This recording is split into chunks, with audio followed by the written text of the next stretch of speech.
¿Los alias o apodos de los desvividores seriales los humaniza o hace que sean vistos como monstruos a lo largo de la historia? A finales del siglo XIX, Londres vivió aterrorizado por un nombre, Jack the Ripper o Jack el Estripador. Y creo que hasta la fecha no hay un rincón del mundo donde no se haya escuchado este nombre o donde no se sepa quién fue o qué fue lo que hizo. Sus crímenes llevaron a un cirujano a intentar algo que nunca antes se había hecho. Y a contrario de lo que pudieras creer, no fue Estados Unidos, fue en Londres que este cirujano llamado Thomas Bond haría lo que sería conocido como el primer perfil criminal social en la historia. Trató de descifrar qué es lo que estaba pasando por la mente de este sujeto conocido como Jack the Ripper, construyendo un perfil que ayudaría a entender cuáles eran sus targets, cuáles eran sus centros de caza, cuáles serían sus futuras presas.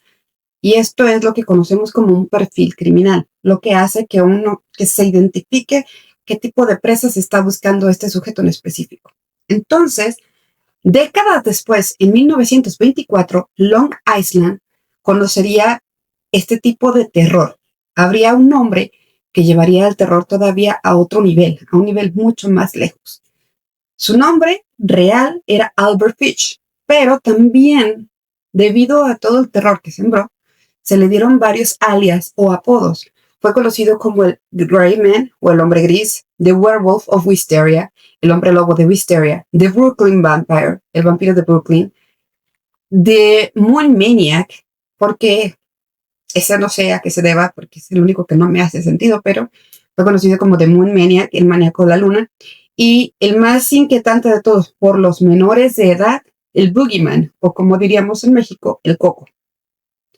Entonces, este terror no era sembrado solo por un nombre, era una colección de monstruos sociales construidos dentro de una misma persona. Por eso yo te pregunto, ¿los alias o nicknames hacen que un asesino serial sea peor de lo que es? ¿O simplemente es para darle un nombre al terror que está aterrorizando un lugar en específico?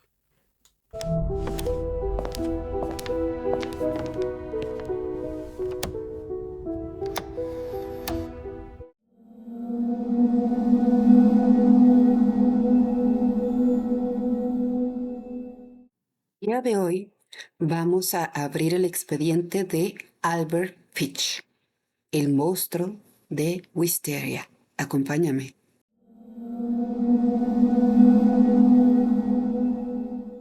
Vamos a darle contexto a quién fue en realidad Albert Fitch, porque, digo, precisamente dentro de lo que es un alias, como es el Boogeyman, como es el vampiro de Wisteria, tiene que haber siempre una historia, un trasfondo de quién fue o qué fue lo que hizo antes de llegar a, porque al final de cuentas no dejan de ser seres humanos y no por eso estoy justificando nada, simplemente estoy aclarando que todo ser humano tiene una historia, tiene un pasado que lo llevó a donde está en este momento o a donde llegó en ese momento, ¿sí? Albert Fitch ya venía programado por una genética un poco complicada. El padre, Randall Fitch, tenía 75 años cuando falleció. Entonces, dicen que falleció de un ataque al corazón cuando Albert tenía 5 años, lo que lo dejó sin ninguna figura paterna estable. La madre, Ellen Fish, tras el fallecimiento de Randall, sufrió de alucinaciones auditivas y visuales. Ahorita, en este tiempo, yo creo que ya se le conocería como esquizofrenia, pero en ese momento simplemente eran alucinaciones. Alucinaciones auditivas, visuales. Incapaz de mantener a sus hijos, decidió entregar a Albert al orfanato San Juan en Washington, D.C. El hermano mayor, Walter, perdió la vida en un hospital psiquiátrico. Se dice que en realidad su hermano tuvo lo que es conocido como una esquizofrenia crónica. Yo no sabía que pudiera tener una cura como tal. Yo sé que se puede medicar, pero entonces en aquel entonces pues era difícil saber qué era lo que se estaba presentando y cómo, mucho menos cómo tratarlo. Entonces él falleció en un hospital psiquiátrico sin un tratamiento adecuado, sin nada por el estilo, pero ya traía esa predisposición, ¿no? La hermana de Albert fue diagnosticada con un retraso mental. 2 de sus tíos fueron pacientes de un hospital psiquiátrico casi toda la vida, ¿sí? Entonces, como les digo, ya traía la genética un poco marcada por ciertas desviaciones mentales o ciertas enfermedades que no tenían forma de ser tratadas ni descubiertas en aquellos tiempos. Ya habría una predisposición, puede ser que sí, a ciertos comportamientos que vamos a ver más adelante. No todas las enfermedades psiquiátricas obviamente derivan de este tipo de actos, no. Esto quiere decir que obviamente aparte de lo que pudiera haber tenido él, había algo más en la cabeza de Albert que lo hizo llevar a este extremo de acciones bastante reprochables, por decirlo poco. Entre los 5 y 9 años, Albert vivió en este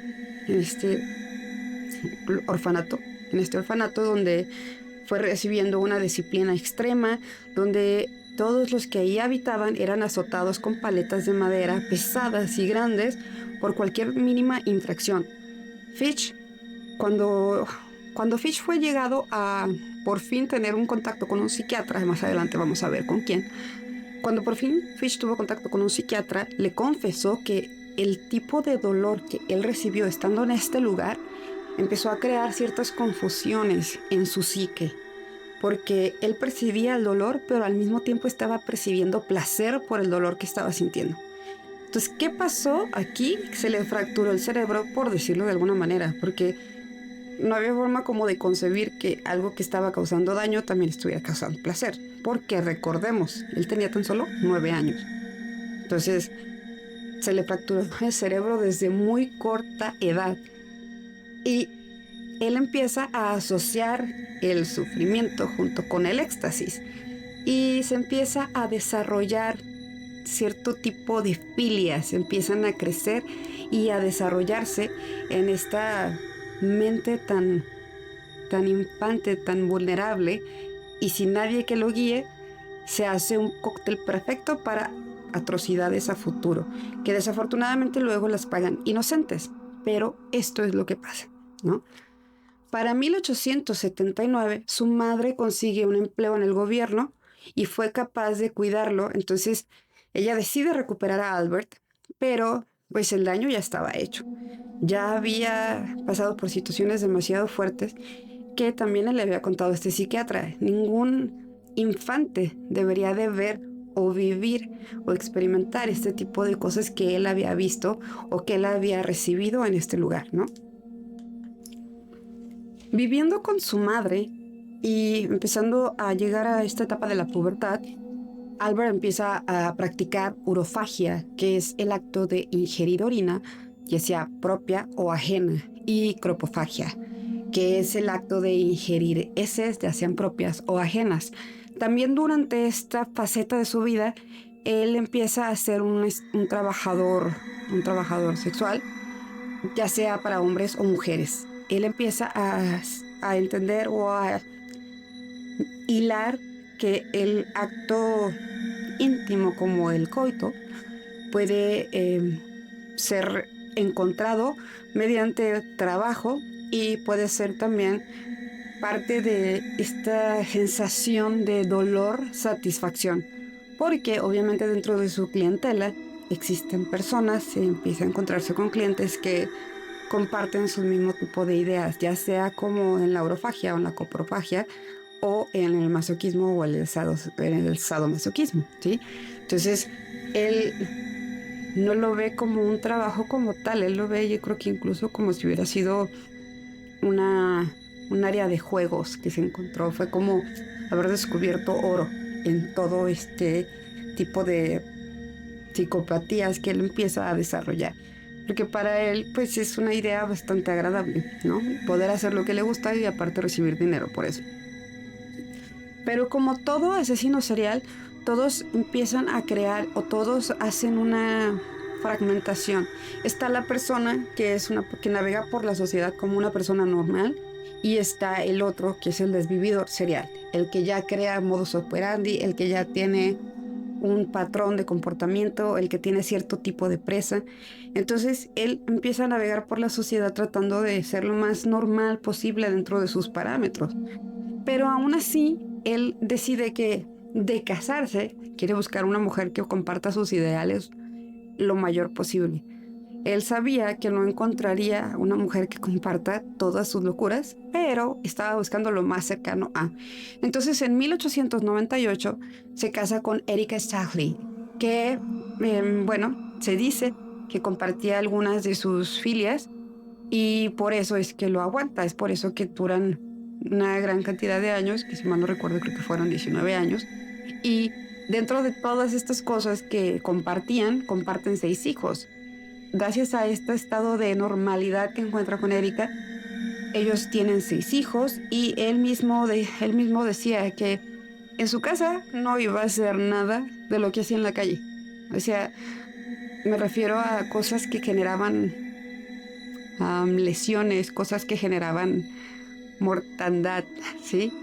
Él en su casa iba a ser un padre normal, un padre devoto dentro de lo que cabe, y en la calle era otra historia. No es la primera vez que se ve, ya lo hemos visto con algunos otros desvividores seriales. Pueden tener una familia, pueden actuar como si fueran el padre amoroso perfecto y ya en la calle es otra máscara la que se muestra a la sociedad, ¿no? Entonces, no es de sorprender que hubiera tenido hasta aquí lo que se podría haber dicho como una familia normal. Pero ¿qué pasa?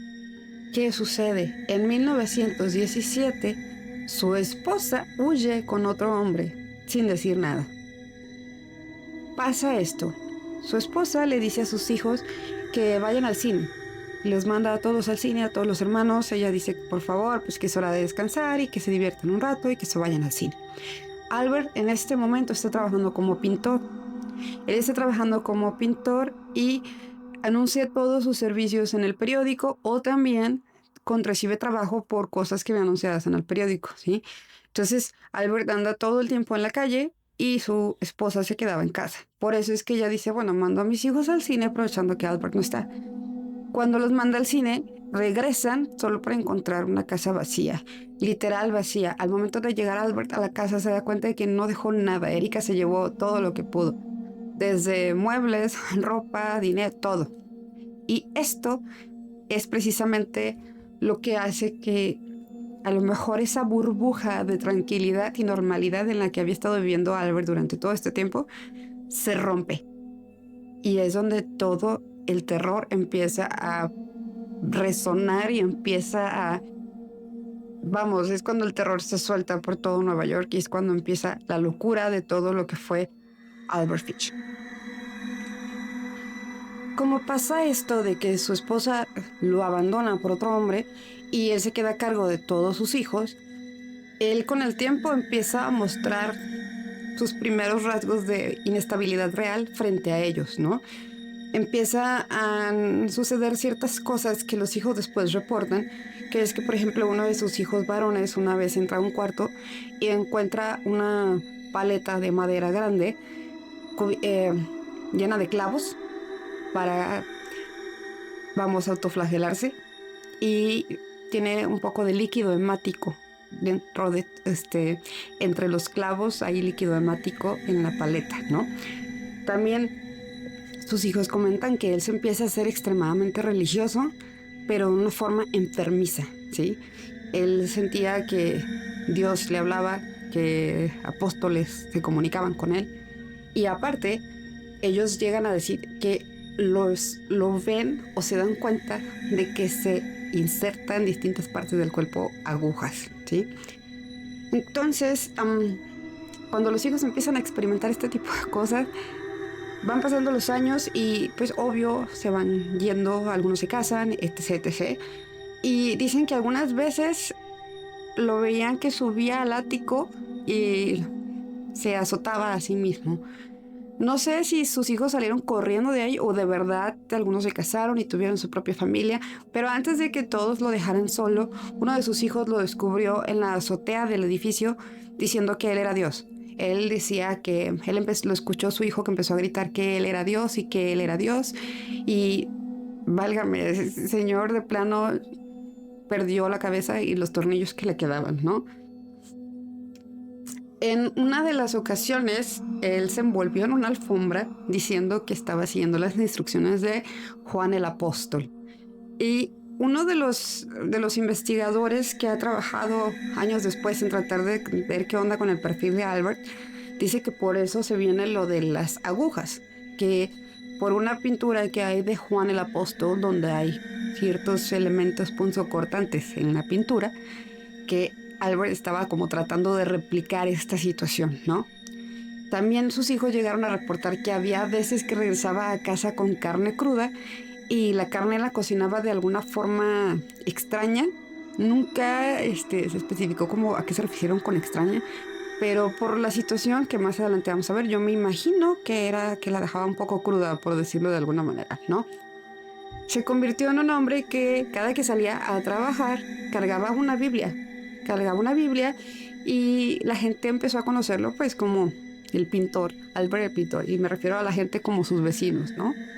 Lo veían salir de casa, un señor pues ya se empezaba a ver grande, que cargaba su maletita, que traía su saco, su sombrerito, y pues simplemente era Albert el pintor que salía a hacer su trabajo. Nadie se imaginaría que este señor que saldría varias veces con una Biblia a lo mejor bajo el brazo, estaba buscando a su siguiente víctima. Pero pasó, o sea, así pasa, ¿no?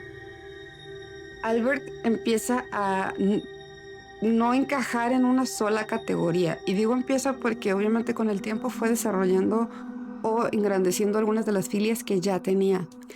¿Por qué? Porque cuando ya se ve solo, cuando ya por fin ya ahora sí se queda, los hijos salen del nido, se van, él empieza a vivir en casas de como de apoyo social, empieza a vivir en cuartos, empieza a vivir en diferentes departamentos, empieza a tratar de ser el conserje de diferentes edificios para tratar de ocupar en lo posible el sótano. Él trataba de conseguir trabajos donde pudiera ser el conserje para tratar de ubicarse en la en el lugar más alejado dentro de un mismo edificio. Entonces trataba de conseguir trabajos donde él pudiera ser el conserje, le dieran un lugar donde vivir para aparte poder seguir haciendo su trabajo como pintor.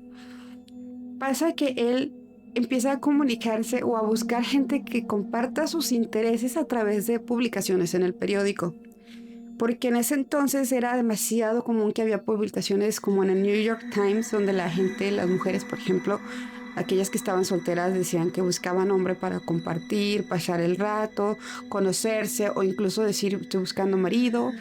Había mucho tipo de anuncios en ese momento. Y Albert empezó a encontrar la manera de publicarse en el periódico. Trataba de dar como mensajes encriptados que solo su mismo tipo de gente pudiera comprender.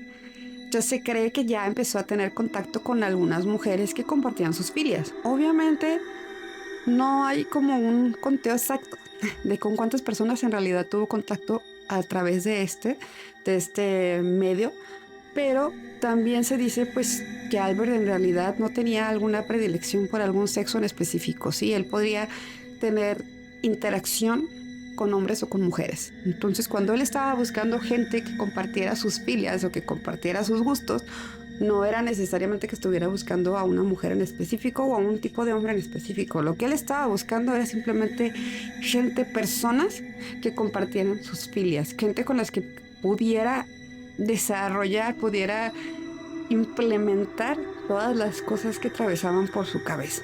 De hecho, en ese tiempo se dice que tuvo una situación así con alguien de 16 años que varias veces lo sometió a él a ciertas situaciones bastante extremas, bastante muy apegadas a sus filias, tanto que Albert hacía que este varón de 16 años soportara todo lo que Albert quería hacerle, tanto como le pedía a este varón que él le hiciera a Albert todo lo que le acababa de hacer. Y recuerden algunas de las filias que les mencioné. Entonces, parte de estas cosas es las que sucedía cuando estas dos personas se encontraban, ¿no? Y como él seguía utilizando el periódico, para anunciarse como su trabajo de pintor, en realidad sí hacía obviamente alguna que otra cosa porque quería ganar dinero, sí. A final de cuentas, insisto, no deja de ser una persona que necesitaba ingresos, pero también utilizaba el periódico para encontrar a sus víctimas. porque era más fácil decir en el tiempo de la recesión que estás buscando a un ayudante sin importar edad específica para pagarle algunos dólares. Era una forma demasiado fácil de encontrar su tipo de presa. En ese momento Estados Unidos estaba viviendo una situación económica bastante decadente, estaban en la etapa de la recesión, entonces la gente estaba desesperada por conseguir dinero, las familias dejaban que los pequeños fueran a trabajar y Albert se aprovechaba de esta situación. Publicaba anuncios constantemente diciendo que necesitaba un ayudante para sus trabajos de pintura y tenía una cosa un poco extraña, bueno, no un poco. Había algo que él hacía como para protegerse, que era que él usaba un overol. Cuando iba a trabajar, a trabajos de pintor, él usaba un overol. Y debajo de este overol no tenía absolutamente ninguna otra prenda de ropa. Cuando alguno de estos ayudantes jóvenes llegaba a trabajar con él, pues lo veían con el overol, pero si daban la vuelta un poco, él desabrochaba y poco a poco se iba quedando expuesto. Había algunos que alcanzaban a salir corriendo, de otros no se sabe exactamente qué sucedió. Se sabe, obviamente, los que llegaron a contar lo que Albert hizo, que esta era una de sus maniobras. Ya después se cuenta que le dice al psiquiatra que hizo esto para que cuando lo vieran en la calle vestido no lo reconocieran si lo veían con otra ropa que no fuera el overol. Entonces, sí, efectivamente usaba esos anuncios en el periódico para cumplir algunos de sus deseos más extremos o sádicos. Albert no encajaba, como les comentaba, en una sola categoría. Es lo que actualmente en psiquiatría se le conoce como poliperverso, un individuo donde múltiples parafilias no solo coexisten, sino que se alimentan entre sí. Precisamente por lo que vamos a escuchar. Sus fetiches se incluían piquerismo. Era el placer en picar o ser picado, especialmente con agujas. Coprofagia. Oh my God. Me da un poquito de asco la situación. Coprofagia. Obsesión con los desechos heces humanas. Eso, todo en él está mal, pero eso me da algo. Leer o documentarme para este video fue una situación un poquito fuerte para mí. Entonces espero lo disfruten, por favor, que valga la pena el sacrificio. El que haya tenido que lavar mis ojos con cloro. No, no es cierto, obviamente. En fin, dentro de aparte de todas estas filias estaba el claro que ya mencioné, el sadismo y el masoquismo extremo. Él mismo se golpeaba con paletas llenas de clavos oxidados para expiar sus pecados. Dentro de todo, claro, la psicosis religiosa. Él se creía que era una figura bíblica o también creía que figuras bíblicas se comunicaban con él. Pero dentro de creerse una figura bíblica, él mismo decía que era el encargado de sacrificar menores para Dios, imitando el sacrificio de Isaac por Abraham, ¿sí? Entonces, también, como ya les he comentado, todos los vividores seriales tienen un modus operandi, que es la forma en la que llevan a cabo la cacería, la forma en la que cometen sus actos, por llamarlo de alguna manera. Fish era, como ya les estaba comentando, aprovechar la vulnerabilidad económica que se vivía en Estados Unidos, específicamente en Nueva York durante la Gran Depresión. Él, como ya les estaba comentando, buscaba anuncios de jóvenes también, así como la gente como la gente publicaba anuncios de empleos, también había aquellos que publicaban anuncios buscando empleo. Entonces, este señor lo que hacía era buscar los anuncios de jóvenes que buscaban empleos, precisamente dentro de este rango de edades que él encontraba más llamativa, por decir. Él aprovechaba mucho esta situación. Él era como un campo listo para su cacería. Y hay un anuncio que le llama la atención, que es el de un miembro de una familia que se llama Bud. Él encuentra este anuncio de este chico, se comunica con él, le da su nombre y no sé exactamente en qué momento decide que ya por fin lo va a ir a visitar, pero ya lo ve y lo ve un poco corpulento, lo ve ya un poquito corpulento y dice, yo creo que aquí sí puede haber un problema, ¿no? Vamos a hacer una pausa aquí porque cuando él hacía esto, es importante mencionar que no llegaba viéndose como pintor. No, obviamente él trataba de dar su mejor cara. ¿En qué sentido? Quería parecer una persona de gran solvencia económica, quería parecer una persona de bien quería parecer una persona que encajaba en la alta sociedad a pesar del trabajo que estaba buscando. Yo creo que en ese entonces, debido a la recesión, pudiera ser algo común ver a un trabajador de este tipo que pudiera ostentar economía más alta que la que se estaba viviendo, ¿no? Y como él ya en ese entonces ya estaba grande, pues ya daba una imagen como de abuelo, ya daba una imagen de cierta figura paternal, religiosa, católica, que todo bien, ¿no? Antes de que pasemos a la parte donde llega con la familia Bott, cabe mencionar que ya Albert había sido detenido 3 veces. 3 veces por distintas cosas. Entre ellas estaba la parte de la blasfemia. Es- Hace sentido, porque si el señor se creía una figura religiosa que venía al mundo a seguir, ¿cómo le podremos decir? Simplemente él se creía una figura religiosa. Entonces, en algún momento de esas 3 veces que lo detienen, él se detenido por blasfemia. Pero lo dejaban salir porque lo veían como si fuera demasiado inocente para ser capaz de cometer alguna fechoría o algún delito. Entonces llegaba la policía, lo llevaban a la estación y luego simplemente era de, tenemos que dejarlo ir, él se ve demasiado inocente para haber hecho algo como eso. Y lo dejaban ir. Sí, como ya lo hemos visto en otros casos, si a lo mejor si hubiera hecho un trabajo más extenso o más detallado, se pudieron haber salvado muchas vidas, pero el hubiera no existe, y mucho menos en este tipo de casos, ¿no? Porque ya es imposible dar vuelta a la hoja. Pero en fin, no había una forma de poder a lo mejor prevenir o tal vez imaginar que una persona con este tipo de imagen pudiera ser capaz de todo esto, pero total.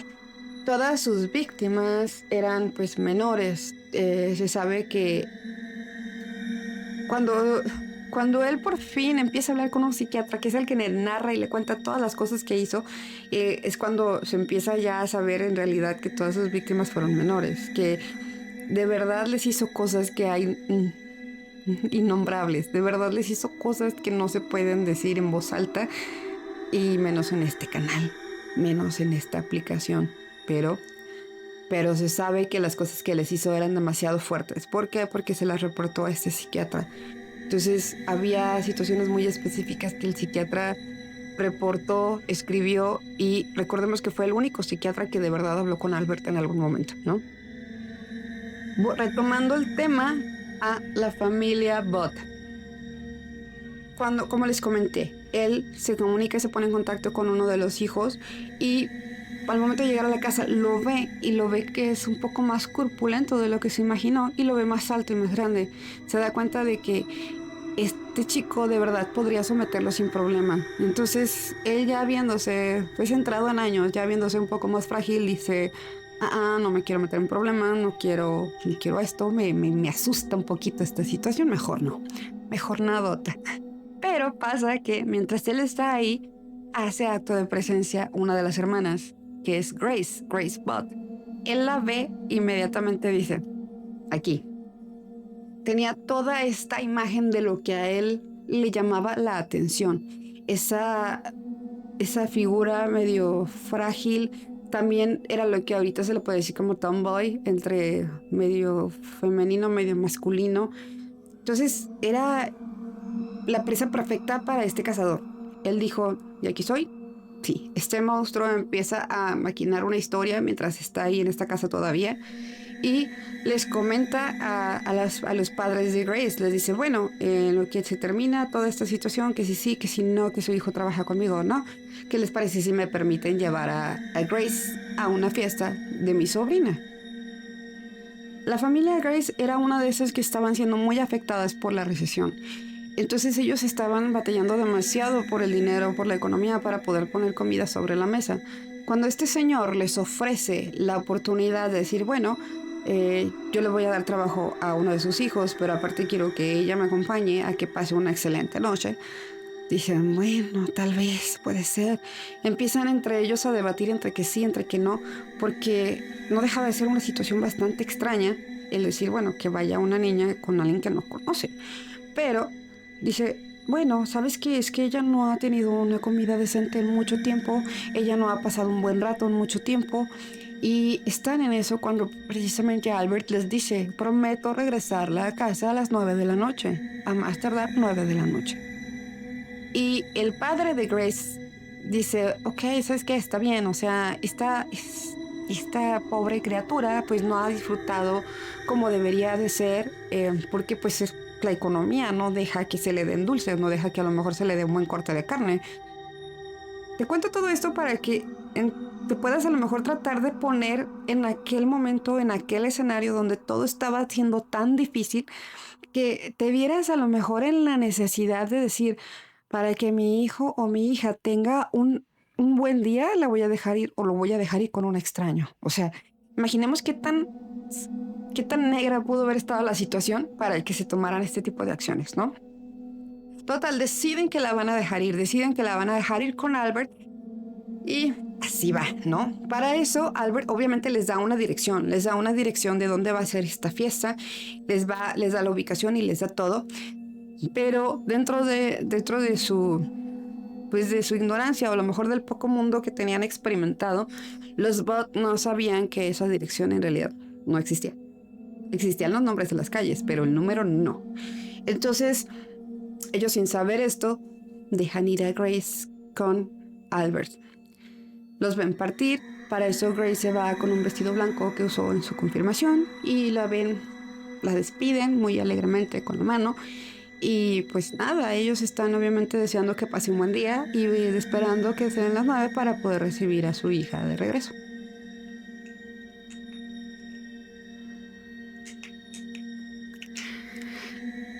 Total que van caminando y claramente por cómo se veía la situación, tú podrías pensar, bueno, es que a lo mejor la gente sospecha. No, pues es que no llamaban la atención. Para la gente era un abuelito llevando a su nieta a algún lado.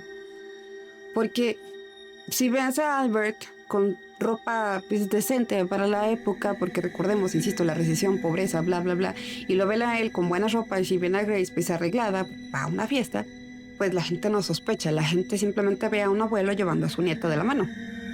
Y es todo. Cuando están caminando, pues está Grace va emocionada porque pues hace mucho que no va a una fiesta, no sabe a lo mejor lo que es una fiesta, qué sé yo, y va muy emocionada. ¿Por qué? Porque va a haber dulces, porque Albert le prometió pues que iba a haber dulces, que se le iba a pasar muy bien, que iba a comer muy bien, bla, bla, bla. Entonces ella va muy emocionada con la idea de ver qué va a haber, de disfrutar, de probar. Y cuando se están acercando, Albert le dice, mira, ahí vamos.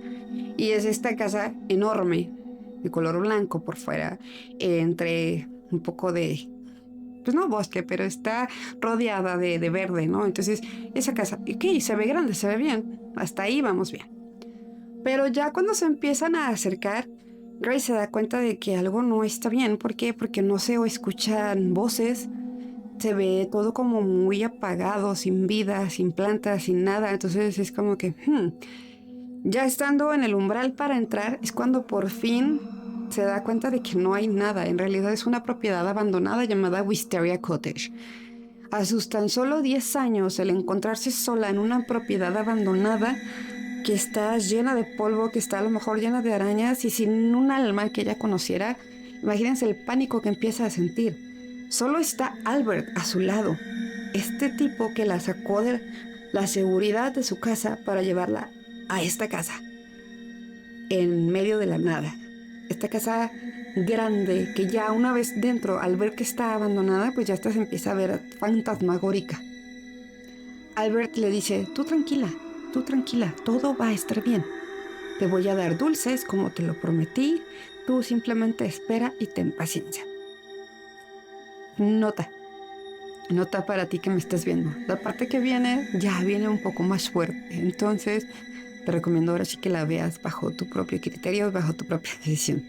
Si eres menor de edad, busca a un mayor de edad para poder ver lo que sigue, ¿ok? Por favor. Porque sí es importante poder discernir qué es lo que vas a escuchar a continuación. Son datos meramente informativos, ¿ok? Entonces, sigamos. Él toma de la mano a Grace, se meten y le dice que la espere, que todo va a estar bien, le da dulces, demás, pero ella no dejaba de llorar porque estaba muy asustada. ella no dejaba de llorar y pedir por su mamá. Entonces Albert la toma por el cuello y empieza a apretarla hasta que la deja sin vida.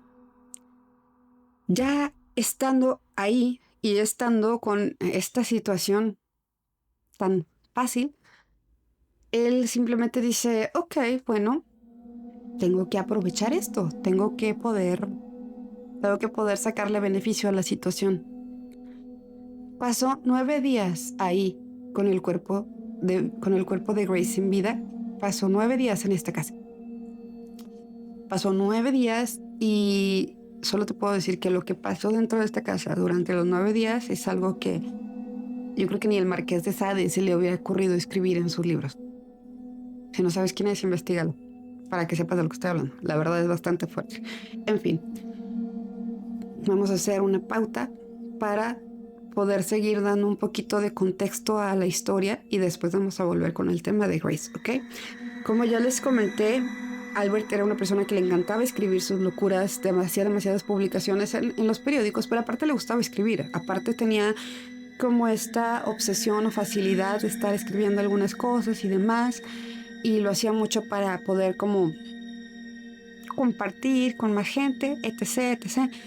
Pero al pasar los años, él escribe lo que sería conocida como una de las cartas más atroces en el mundo de la criminología.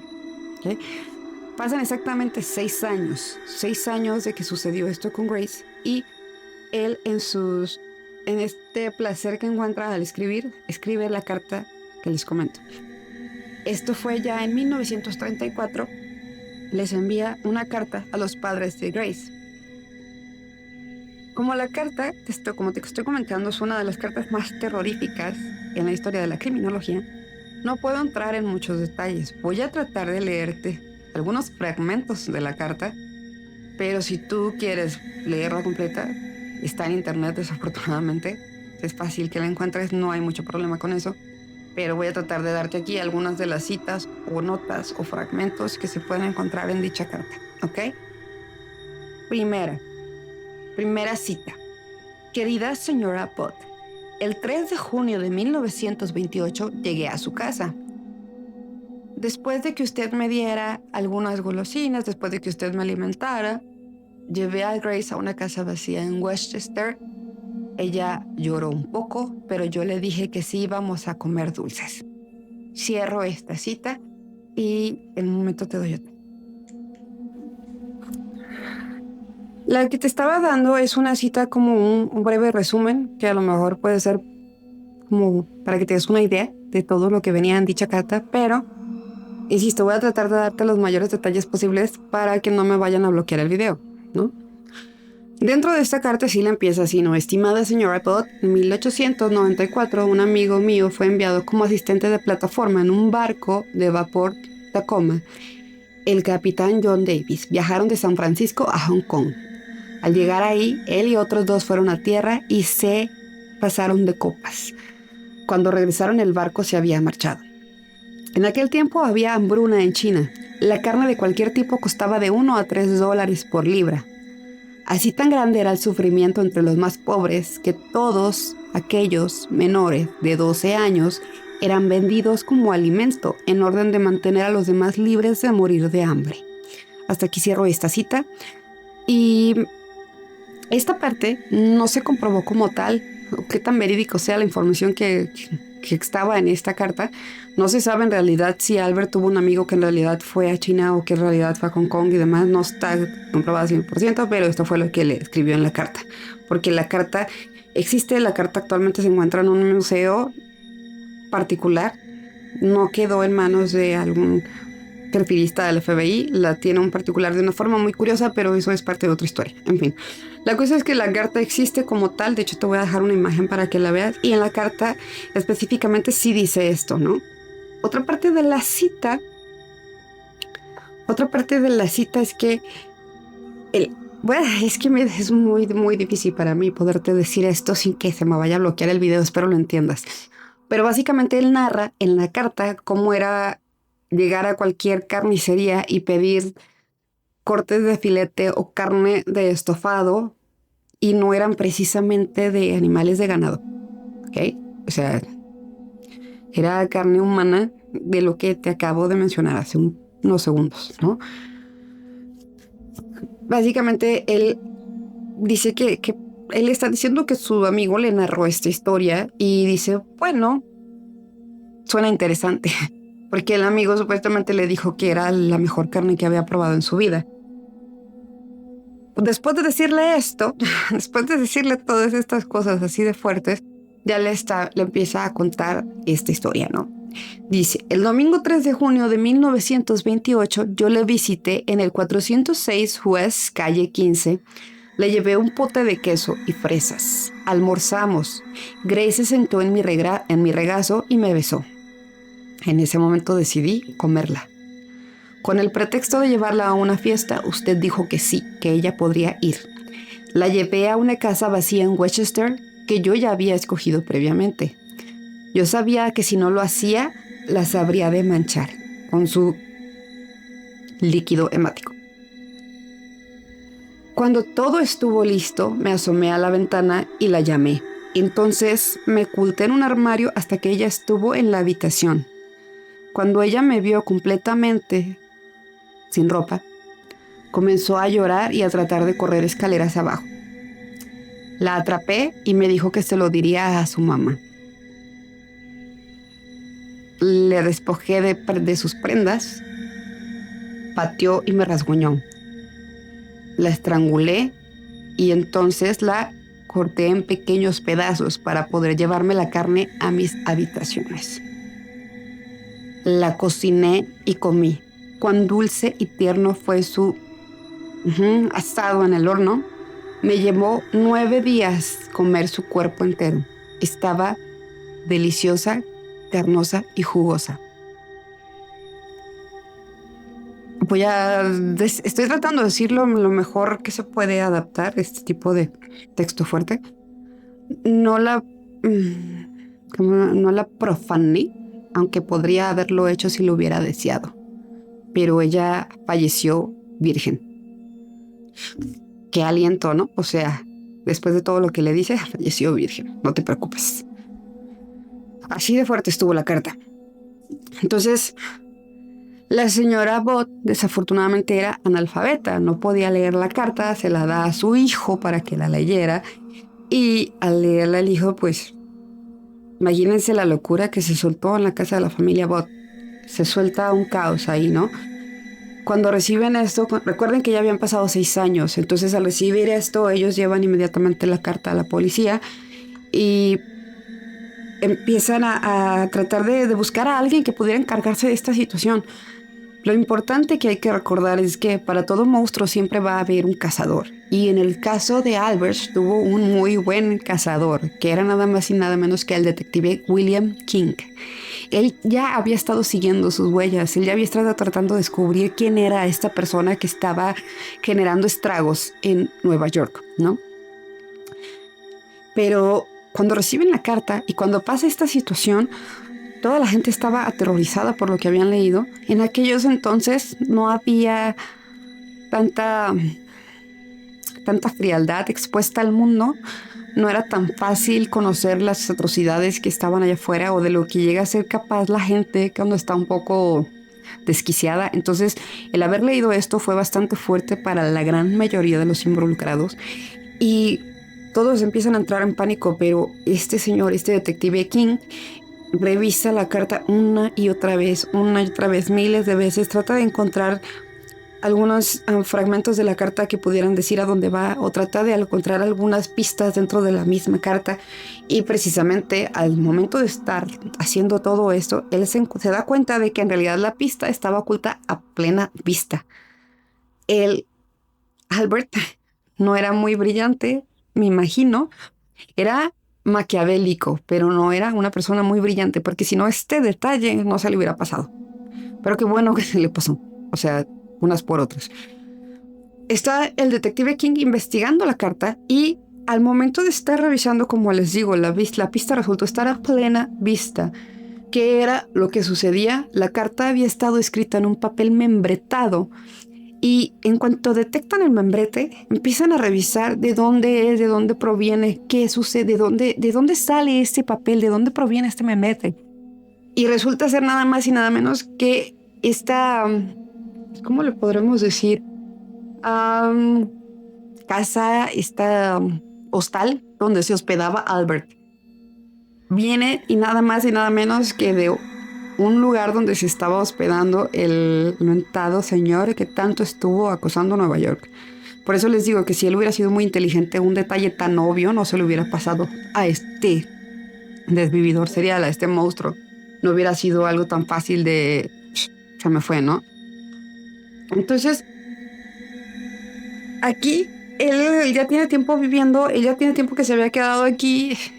Van a buscarlo, afortunadamente lo encuentran y aquí es donde empieza todo el proceso de por fin procesar al monstruo de Nueva York, al monstruo de Wisteria, porque era como un momento de clímax para el detective King, pero también era un momento muy importante para tratar de descifrar en realidad qué tantas cosas había hecho este señor, qué tantos actos atroces había cometido y que nadie se había dado cuenta. Albert es por fin arrestado entonces el 13 de diciembre de 1934. Empieza todo el proceso para llegar a juicio, empieza todo también el juicio como tal. Claro que él tiene un abogado y también es donde empieza a entrar en acción el psiquiatra que les comentaba anteriormente. El abogado primero, el abogado de Albert, que era llamado James Dempsey, intenta demostrar que Fitch era el hombre más demente que pudiera haber pisado la corte. Él empieza a querer decir que en realidad Albert no era una persona sana, sino que en realidad estaba demente y eso lo llevó a cometer estos actos tan deplorables. Era lo que uno se imaginaría que pudiera ser un abogado, ¿no? Tratar de decir, ¿saben qué? Lo que pasa es que mi cliente está loco, está demasiado desquiciado y por eso hizo lo que hizo. Pero estando en la cárcel, sucede otra vez un evento bastante extremo en todo lo que tiene que ver con el caso de Fitch.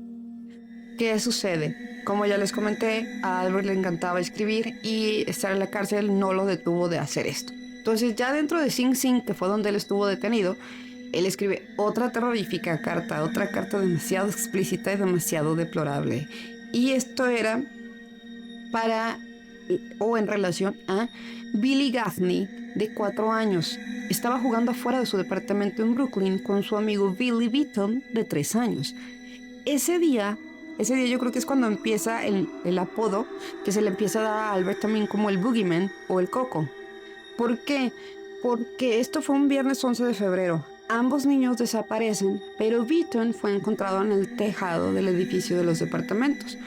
Cuando hablan con él y le preguntan que qué había pasado con Gaffney, Beaton dijo, el Coco se lo llevó, o sea, el Boogeyman se lo llevó. A pesar de la intensa búsqueda, el cuerpo de Billy nunca fue encontrado, pero ya empieza a sembrarse el terror del Boogeyman. Cuando hablan la policía con este pequeño y él les dice, pues el Coco se lo llevó, pues imagínense, ya hay un caos por el Coco está llevándose pequeños, ¿no? Pasa esto, como les digo, hay una búsqueda intensa por encontrar a Billy, no lo encuentran.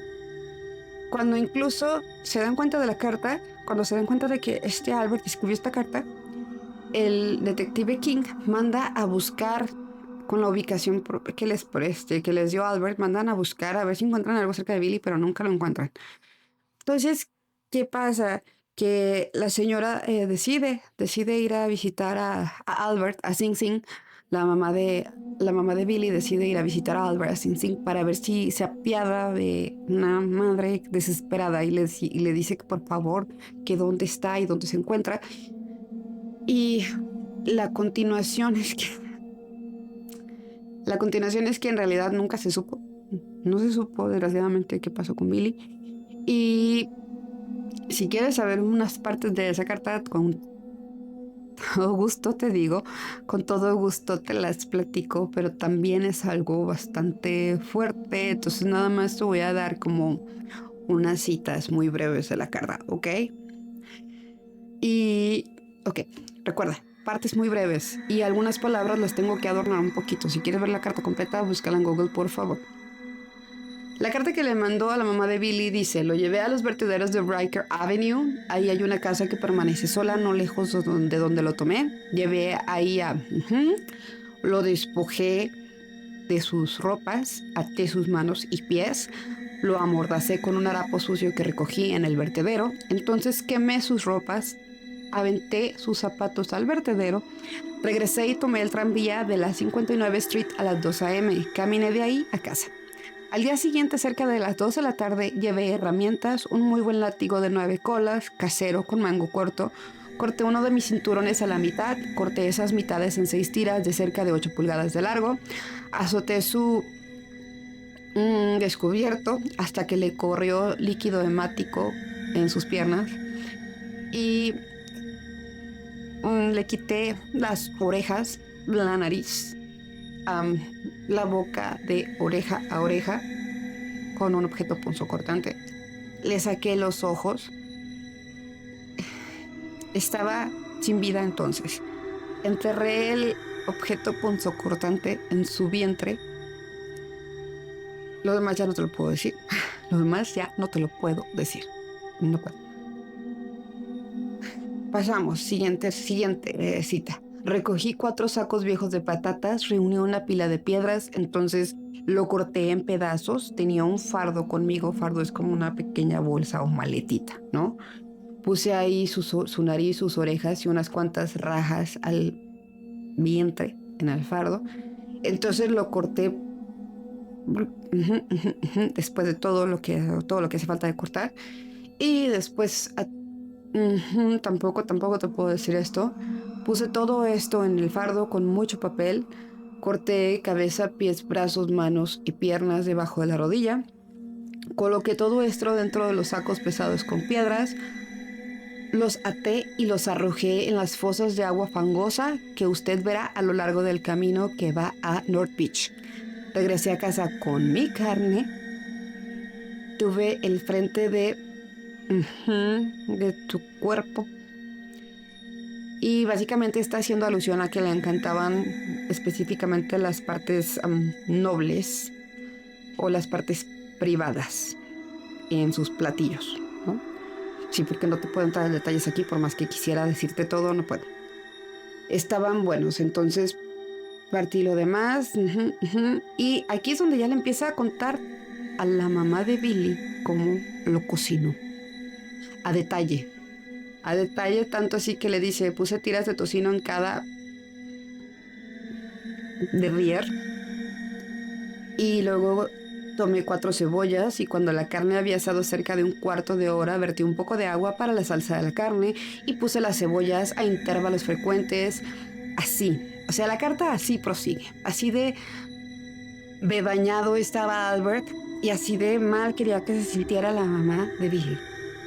No había palabra para poder describir el terror que le hizo pasar esta mujer.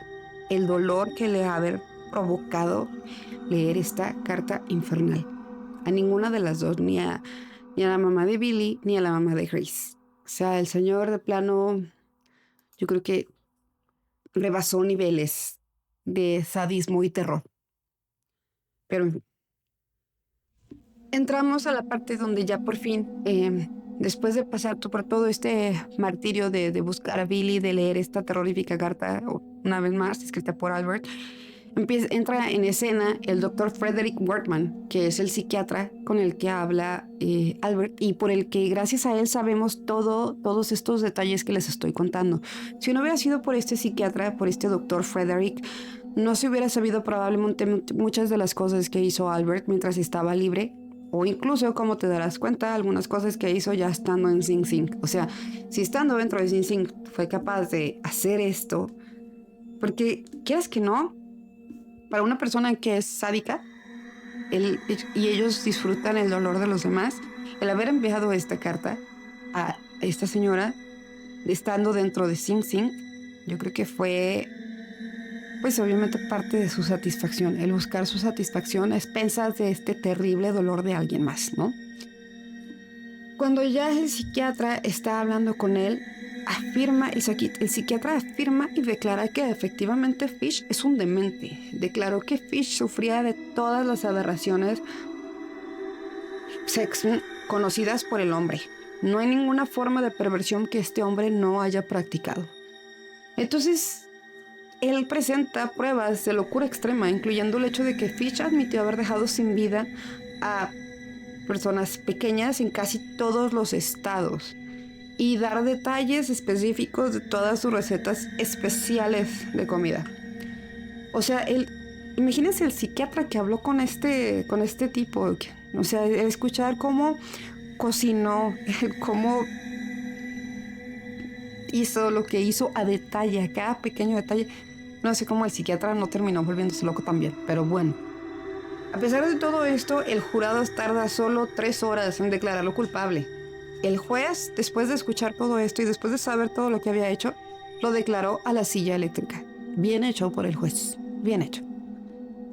Para la sociedad de 1935, Fish era demasiado malvado para estar loco, y esto fue lo que dijeron algunos de los testigos que estuvieron presentes durante este juicio.